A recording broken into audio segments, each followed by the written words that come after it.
Whether you're capturing audio in the field, on a soundstage, or in the studio, the FR-AV4 is both a practical and powerful solution to your audio recording needs.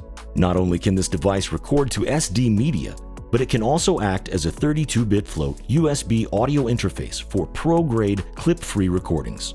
Let's take a look at how we can set up our FR-AV4 as an interface. First off, if you're on Windows OS, navigate to the FR-AV4 product page on the TASCAM website to download and install the drivers. If you're using a Mac, the product is class compliant, so you can skip this step. Next, let's connect a USB-C cable to the port on our FR-AV4, then connect the other end to our computer. For this example, I'll be using Pro Tools, but feel free to use any DAW that supports 32-bit float recording. If an SD card is present in the slot on the FR-AV4, we'll need to manually set our bit depth and sample rate on the hardware. Enter the menu, then scroll to and enter Record Settings. I prefer 48K, so I'll make sure that is selected along with 32-bit float. However, if there's no SD card present, the unit will automatically match the audio settings of whatever software you're using.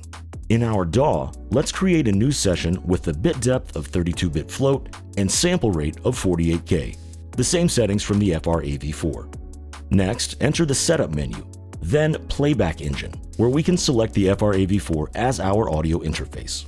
In your DAW, this may not be labeled exactly the same, but generally it's labeled as Hardware Device or Audio Interface. As you can see here, I've created 6 different tracks. When assigning the inputs, it's important to note that inputs 1 and 2 are for the main stereo mix on the FR-AV4.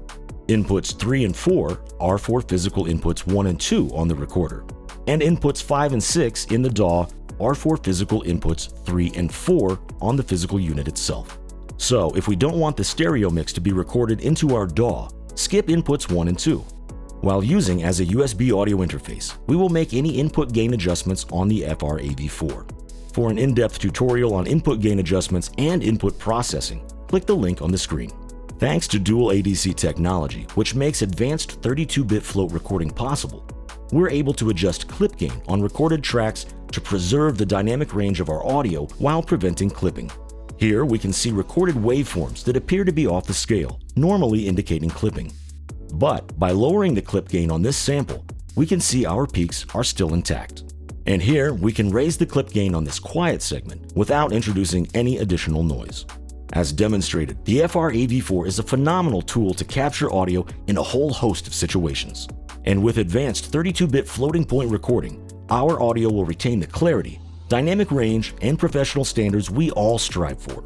For more in-depth tutorials on the FR-AV4, be sure to follow the link on the screen. And as always, be sure to click like and subscribe to be notified when we post new videos.